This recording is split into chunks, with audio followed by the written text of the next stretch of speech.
This is almost our final way in which we are going to define our class. These variables here are normally called fields, and the fields normally are written in camel case, which means that they must start with a small letter, with a lowercase letter. In our case, this means that we need to name our x variable or field. We're going to talk a little bit later about fields. We need to make it again a lowercase x. So let's do this. And the problem that we now have here is that now we have two variables that have the exact same name. So we have a conflict of names. As you can see here, we even get a warning. So how do we fix this problem? The way to fix this problem is to use this keyword. This is a new keyword that we haven't seen so far, so you just have to write this dot, and when you write it, you can see that you have access to the variables of your class. Now our error is gone, and what we have here is this.x equals to x. Now, what does this keyword actually do? It lets you use the fields, the variables, the methods, the properties, everything that you have in your class.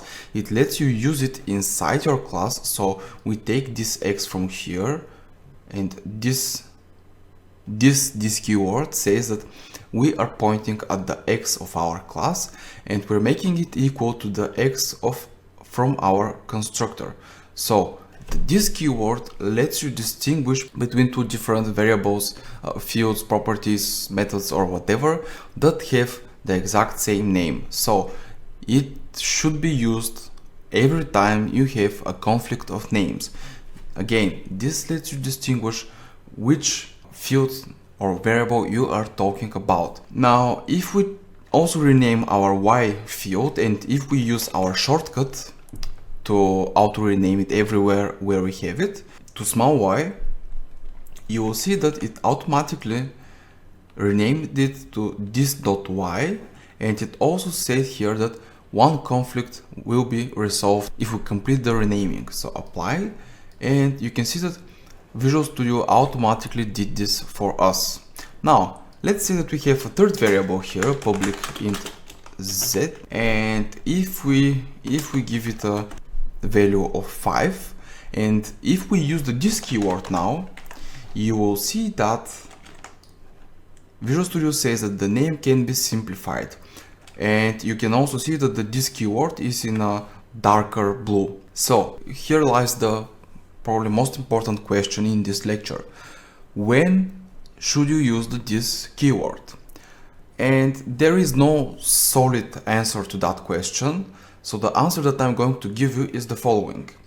Whenever you have a name conflict, like here, you have a field that has the exact same name as an argument or another variable that you have inside your constructor or inside a method, you should always use this keyword to distinguish between the two different variables. If you don't have a conflict of names, like we don't have it here, we can even say this.z equals to y, we still don't have a conflict of names, you can skip using this keyword. It's optional in such case, which means it's entirely up to your preference if you are going to use this keyword or not.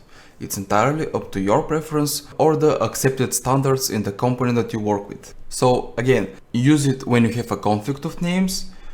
Optionally use it when you don't have a conflict of names, but you are pointing at fields that are inside your class. And the optional use is dependent on your coding style or the accepted standards in your company. It's not wrong to not use it, and it's not wrong to use it. It's neutral, so it's entirely up to you. It provides no benefits, performance or otherwise. It's simply a syntactic sugar.